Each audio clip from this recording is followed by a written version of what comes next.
Hello, everyone. I'm Chelsea44, also known as Fly, and welcome to this Let's Play of Citizen Sleeper 2. Last episode, the good news is we managed to escape from the station where we were being tracked to. Unfortunately, Lane found it just as we were getting away, and apparently blew it up, and also tried to hack us. We have glitches now. And if we try to use those, it's basically an 80% chance of, failure. Which is bad. I just want to... Yeah, that's 80% chance of negative, 20% chance of positive. That is... What? You may also gain a permanent glitch, for example, when breaking all your dice on the risky difficulty. Your number of permanent glitches is represented in red on the glitch clock to the right of your dice. You can have a maximum of 6. Permanent glitch is not expended when a glitch dice is rolled and cannot be fixed or otherwise removed. Oh, I don't like that. Well, anyway, Bliss, of all people, managed to find us and save us. But let's look through this place. We have the rig. Hexport's demise has put a barrier between Darkside and the far Spindle. Lane can't follow, so for now, you're safe. Seraphin can't do much. We've got the galley, but we're full up on things there. And we got the bunks if we need to recover stress. We don't have any. What I'd like to figure out is how do I get rid of damaged dice? We've also got Bliss's Bay. The rig is mostly patched up, but Bliss wants a few more cycles to run final tweaks and diagnostics. Okay. So we have the Spindle Core, bustling Spacer Commons, the Pinnacle Docks, massive freight exchange, and the Underhang, a growing shanty town. Let's start with the Spindle Core. Let's see. Spindle Core. The core of the Spindle is where crews and freelancers mix, travelers rest and resupply, and business gets done. We can explore the core. From wide transit tunnels to labyrinthine corridors, all the passages of the Spindle seem to pass through the core. Or chat to the crews. Spacer crews are a constant presence in the core. If you want tips on crew and contracts, you might as well ask them. What about down here? The Underhang. Many residents of the far Spindle live in the ramshackle Underhang. It's not an easy place to learn to navigate. You can help the residents. Underhang residents couldn't afford to rent further up, so they came here to build their own units. They're always in need of repair work. Or wander it. The Underhang grew organically, unit after unit, built into each other by refugees and new residents. This makes it a tough place to explore. And up here, the Pinnacle Docks are vast and filled with freight haulers and stevedores. This is not an easy place to wander. You can roam the docks. Looking around the Pinnacle Docks without getting in someone's way is hard. It takes fortitude to explore among the chaos. Or study the manifests. With so much freight flying around, it seems safer to cozy up with a terminal and study the manifest to learn this place. I feel like we should clear out this. We'll be able to get energy here, I think. Explore the core. You start to understand the radial nature of the core and the territories of the different crews within that. And here, you ask around about a crew and contracts and follow a few promising leads. You're starting to make progress. Explore each section. Spend time at Gaia's God. Oh, is that new? Yes. Spindle Trade Hall. Okay, we can buy fuel and supplies here if we need to. We're full right now, we don't need more. And Gaia's Gyre. You can buy kelp cakes. A huge cylindrical kelp tank sits in the center of Gaia's Gyre. It is a source of the key ingredient for the canteen's food. And Rack is a seaweed-based liquor with a powerful saline taste. Gaia's Gyre has a reputation for serving it neat and strong. The freelancers of the far Spindle seem cagey, but spend enough time at the local bar and they'll warm to you. Okay. Well, I do have 2 points here. I can study the manifests.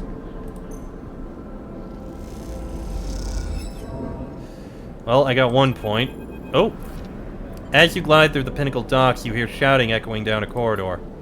You tentatively change direction, your eyes fixed ahead as the passage widens out into a large bay. Others rush past you, heading towards the commotion. Your eyes are drawn by the bay's vast viewing window, which is currently being spattered with glittering shards of ice. In front of it, a dock worker is shouting to anyone who will listen. Spacers! Workers of the far Spindle! We need your urgent assistance. The water carrier Springtide has suffered heavy damage in its transit from Wellspring. He takes a breath. All able hands, we need you to help secure the cargo. Without this water, Far Spindle will struggle to support you. He looks desperately at the crowd. Please, any who are able to help, please make yourself known. Behind him, a corona of ice ejects from one of the tanks, drawing a pale halo around the ship. A handful of experienced-looking spacers push through the crowd towards the front, and dock workers start to direct them to nearby bridges. You watch the scene unfold, hesitant in the face of making someone else's problem your own. Okay.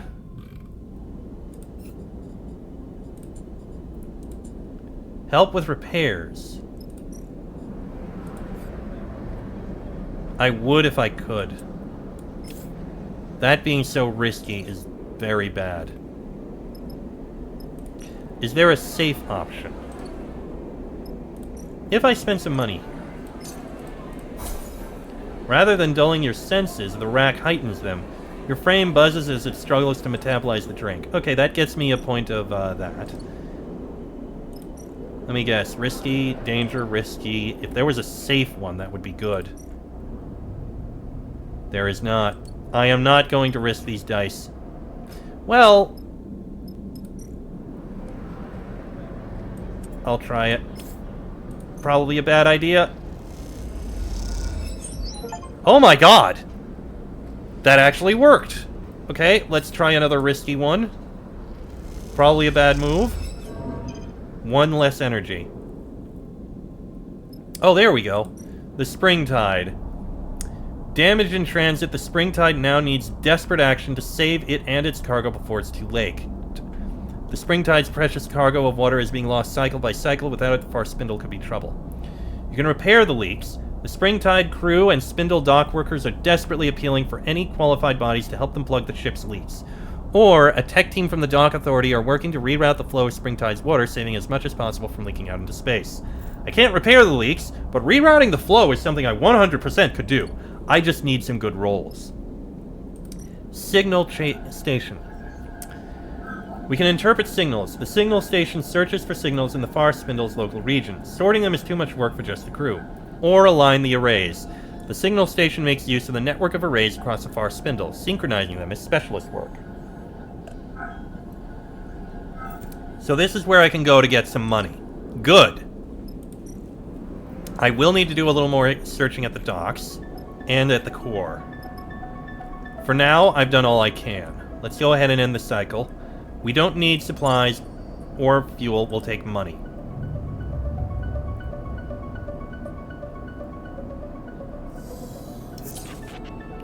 Still have a glitch to die, but it's the last one. And I can spend some more money here.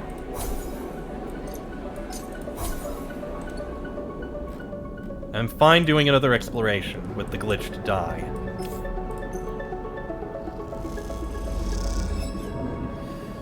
Yeah, that's one more less energy.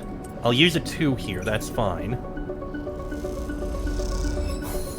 There we go. You feel like you have a good sense of the key locations of the Pinnacle docks. It looks like we have one other location, which is the Beltborn Venture. Only vouched-for members can gamble on the Venture, but bar ships are easy to come by, mostly because they pay in tips and little more. If you want to gamble in the Beltborn Venture, you'll need a member's backing. Perhaps after enough shifts, you'll find a sponsor. Work to make money, get enough to gamble. Tricky. Okay, I can do one more of these. The far Spindle is an exhausting place to find freelancers. There is no shortage of spacers here. The corridors and bays throng with crew inbound and outbound, on or between contracts, trading stories, contacts, and materials. But whatever language, appearance, or code identifies someone as worth signing on with, you don't seem to have it. Perhaps it is because you are a new face, or are noticeably unsure, or perhaps it is just because you are a sleeper. You push the thought to the back of your mind and instead focus on what's in front of you, the vast cylindrical tank at the center of Gaia's gyre. The first time you entered the bar, you floated open-mouthed, much like all the new arrivals do, at the sight of the huge kelp stack, the biggest you have ever seen. Even now, your eyes fixed on the fronds of seaweed that wave in the circulating water beyond the curve of dirty glass, you find it impressive. You take a sip of the harsh, saline-scented rack from its magnetic vessel, secured to the bar. As you suck on the straw, your eyes following the shifting fronds, you hear someone clearing their throat beside you at the bar. Hypnotic, isn't it? The voice is low and rumbling and comes from the large figure on the stool next to you. The fluorescent lights behind the bar glint in his eyes, shining up into his wide, rough face. Ooh, I think I need a better voice for him. Hypnotic, isn't it? I think that'll work. I've heard talk you're hiring. The figure turns to face you. You don't recognize him, but in the shifting light of Gaia's Gaia, that isn't surprising. And you are? Eugene, currently freelance. He turns on his stool and leans back a little. The effect is clearly meant to impress on you his size, and you have to admit it works. Served on a whole slate of crews out on the Spindle. Cutters, mercs, extractors.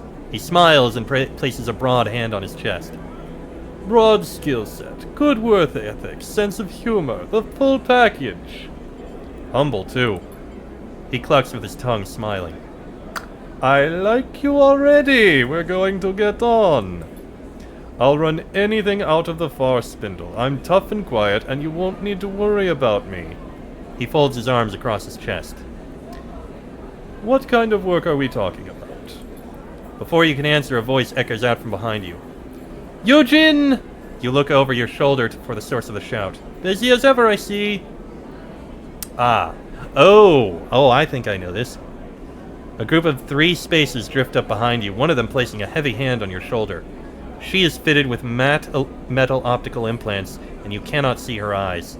The caustic light from the tank plays across her face. Too busy to keep in touch. I really don't like it when I have to come and find you. Vesna. Eugene nods politely at her, not betraying any strong reaction. Do I look like I'm socializing? Oh, this is a meeting. Oh, a meeting! Vesna squeezes her shoulder. Is that what this is? Yes, Vesna, we are talking about your delivery, in fact. Eugene smiles widely. My friend here is being very helpful. He shoots you a knowing glance. That's right. Vesna turns to you with a raised eyebrow, but before she can speak, Eugene cuts in. This sleeper has a unique ability to extract data. Eugene smiles at Vesna. Exactly the kind of data you have been asking for. So, if we can just get back to it, then I can deliver what you need. You know, Eugene, I am pretty tired of this whole act. She gestures dismissively at him. But in the end, it doesn't matter. She drops her hand from your shoulder to her belt. Your eyes follow it down and you see a dark boxy shape there. A weapon? You either deliver by the deadline or you don't. And when you don't... She smiles tightly. I'll be happy to take you through the consequences. Until then, she shoots you a final glance. Chat to whoever the hell you want. Vesna and the 2 spaces flanking her glide out of the bar, and Eugene watches them go with little emotion. So, you were about to hire me? What was that? Vesna? She's just trying to rush me, that's all. I won't be working with her again. Of course, I can't talk about the particulars, you understand. Vesna just wants to scare you off. She likes to cause me trouble. Eugene looks away out of the door of the bar. Let's not let her. He pauses in silence for a moment, still looking away. You try to get a read on him, but his face is blank. Only his glittering eyes hint at some rapid internal activity. He turns back to you and meets your eye, a sudden shift in his manner obvious. If you need crew, you need to work. If you need to work, you need cryo. Is that right? He doesn't stop for your answer. Well, I can offer both. Hard work and a good contract with a good payout. You'll take me with you on this job of mine and we split the take. He looks down thinking. Hell, if you do, I'll consider signing on long term. Think of that. No more recruiting. What's the job? Salvage. I know of a wreck untouched by the local crews, which recently turned up in the wash. It's just a little sunward from here, but its disabled transponder makes it invisible to anyone who doesn't know it's there. Had to squeeze the location out of a contact, but I'll share it with you for a straight split. Take me and your crew and we'll claim it all. It's going to be a good payout. A really good one. What's the catch? Eugen frowns. No catch! He leans back and looks around the bar. Happy to take the offer elsewhere. I just felt like you were the right captain for this one. I'll be ready to go whenever you like. Eugen pauses. As a show of good faith, I'll also fly out with you on any job from the far Spindle. But I'm not leaving the station with you yet. Not till we get my job done first. After that, we can talk flying together. No need to rush into it. He shakes your hand firmly, his palm rough and pitted, then turns back to his drink. You slip out of the bar looking to see if Vesna is nearby. You don't spot her among the passing crews, but you can't help but imagine eyes on you in the bar. You shake it off, having become familiar with the feeling of being observed. What matters is that you have found yourself a crew member and a contract. Whether either will come good, however, remains to be seen. Okay! So we will help secure the spring tide. That's a minor. That's a minor for the hidden wreck. And explore each section. We've done one. We have 1 point, we need another. I only need one more. I think I can do that. Chat to the crews. You have an understanding of the Corps' layout now, but you are also totally exhausted. Time for a rest. The far Spindle lives up to its name, its tall stature making it a real effort to travel from end to end. The local solution to this problem are the transit tunnels, massive tubes bolted onto the outside of the Spindle that allow for rapid passage from bottom to top. As you find yourself in one of these cavernous passages, bulky cargo haulers rushing by, you start to wonder if braving them is worth the effort. Back up! The shout rattles down the bare transit corridor like a gunshot and is rapidly followed by a crunching impact. You spin back, pushing yourself against the side of the wide cylindrical passage. As you do, a hauler glides past, sending a rippling wave of air across you in its wake. When the roar subsides, you hear a string of expletives coming from nearby. A spiky-looking figure, clutching some oddly shaped open-frame object, gestures wildly at the vehicle as it glides away. Okay. This person looks like... Oh, what is their name? They're from an anime. They're a pirate, I believe. Why am I blanking on the name? God, it's going to kill me if I can't remember the name of the anime.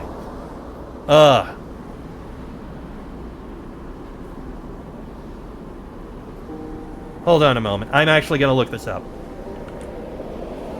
It's killing me that I can't remember the name of the anime or the name of the character, but I know who it is. The anime, it's a guy character. He has a partner with long purple hair who's a woman. I think she wears a yellow shirt. Oh, what is the name? I seriously cannot remember. I am so sorry. I don't think I ever even watched it, even. I may have watched one episode once, but damn it. It's killing me that I can't remember. Anyway. Dickhead! She spits an impressive glob of saliva down the tunnel, and it spirals in 0G. She turns to you in her anger. You see that? Tried to slam me into the wall. Total dickhead. She nods firmly. No shit! Haulers hate us. She sniffs and looks you up and down. Not supposed to be in the transit system without a vehicle. Not like I care, but maybe you'll do? What about you? She shakes the open frame in her hand. What does this look like to you? She rolls one of her shoulders, stretching it out. You're new here, right? Is it that obvious? She shrugs sympathetically. Nothing to be ashamed of. Let me give you a tip. She begins checking her open frame vehicle, tightening bolts and untangling pipes. Avoid the haulers. Dickheads, the lot of them. Especially the water haulers. Think they're better than anyone. Don't mess with the stave doors, though. They're good people. Get treated like shit by everyone else, just like us. She rapidly plugs and unplugs a series of connectors. They'll show you the shortcuts. She looks up. And never, ever get in a Spindlejack's way. She smiles, spinning the vehicle in her hand. Spindlejack? She thumps her chest. Ah, you're looking at one. She pauses, considering something. Then, suddenly, she reaches into one of her many pockets and pulls out a small, transparent rectangle punched with holes. Text glints within, reading it. Cadet, Stripline Express. You take it. Cadet, she flexes proudly. That's me. Stripline is my outfit. Kamal is the dispatcher. Small outfit, but we punch above our weight. Dispatch is here in the Spindle's core, but I run the transit tunnels up and down the Spindle 10 times a cycle. You need anything moving on the Spindle? Data, tech, messages too hot for the hardline? Come find me. You're a courier. Got it in one! She kicks off the wall and mounts her bike, triggering a small burst of compressed air to keep herself steady in the transit passage. You hear a buzz of distorted speech from what you assume is her dispatcher. Cadet angles her head to her communicator and mutters back into it. Gonna hope, sleeper. She looks over at you and something flickers in her eyes. An idea? Or perhaps just a realization. You might be able to help me with something. Package that's been bothering me. She squints down the passage. Come to the office at Stripline in a few cycles and I'll show you. Yeah, sure. We'll call it a favor on account of me saving you from being flattened by a hauler. Now you better get out of here before another hauler tries to squish you. You step back as she twists the handlebars and a burst of air sends her flying down the transit corridor at an unsettling speed. You watch her go, slightly caught off guard by her final remarks.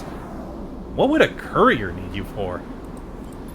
You turn the idea over in your head as you find a way out of the transit corridor back to the safety of the main concourse.